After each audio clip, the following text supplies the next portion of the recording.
Hey, welcome back everybody to season 2, vlog number 3 in our series of vlogs from the desk of Dr. Rob Robinson. And the desk, by the way, is located at Family Care Counseling Associates in Wilbraham, Massachusetts. And in this vlog, we're going to talk about a 6-point plan for being able to change negative habits. In case you've ever tried to change negative habits, it's not an easy undertaking. So we're hoping that with these 6 tips, it'll make it a lot easier. So the 6 tips are, first of all, the first tip is to pick a habit that you want to change and be very specific about it. In other words, don't make it general. For example, if you want to start exercising, don't just say you want to start exercising. Be very specific about how many days a week and how many minutes per day you'd like to start exercising. Or if it's weight loss, for example, don't just say you want to lose weight. Be specific. I'd like to lose 5 pounds over the course of the next 30 days, for example. So, pick a habit and be very specific about what you'd like to change in that habit. The second tool is to identify the triggers that kick off the old habit loop. For example, if there's a time of day or a specific situation where you might be compelled to eat junk food, you might want to write down those triggers so you're aware of what tends to keep you locked into the old habit loop. And step 3 is, once you've identified the triggers that kick off the habit loop, then it's important to write down a new response for those triggers.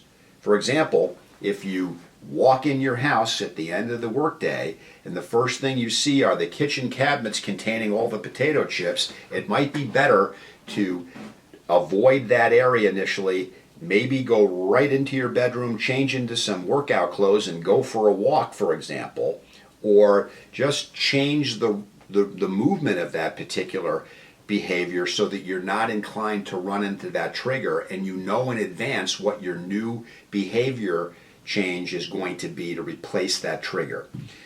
The fourth thing is to select a new reward for your new habit response. So if we go back to the weight loss, if you've been really successful at the end of week 1 in your quest to lose 5 pounds over 30 days, if you've been successful and you want to reward yourself, it's best not to reward yourself with a giant piece of chocolate cake.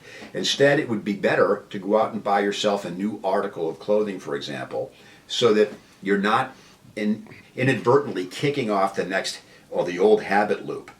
The fifth thing is to create a support team. Having people behind you to help you be successful in your habit change is vitally important. So it's a good idea to pick 1 or 2 people, or more if you want to, that can be there for you as you work at changing this habit. And remember, it's a good idea to meet with your team and let them know what your specific goals are and what you need from them in the way of support. In other words, tell them what would be helpful and what might not be so helpful.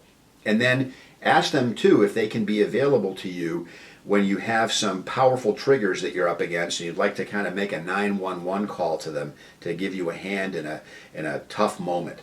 And then finally, it takes 66 days to break a habit and change a habit, and that's based on research. So it's a good idea for 66 days to journal on how you're doing in your habit change quest. And one tip I would suggest is that each day write down something that went well for that habit change day and why it went well. And if you were up against a powerful trigger, how you seemed to manage it and what you did to help you steer around it.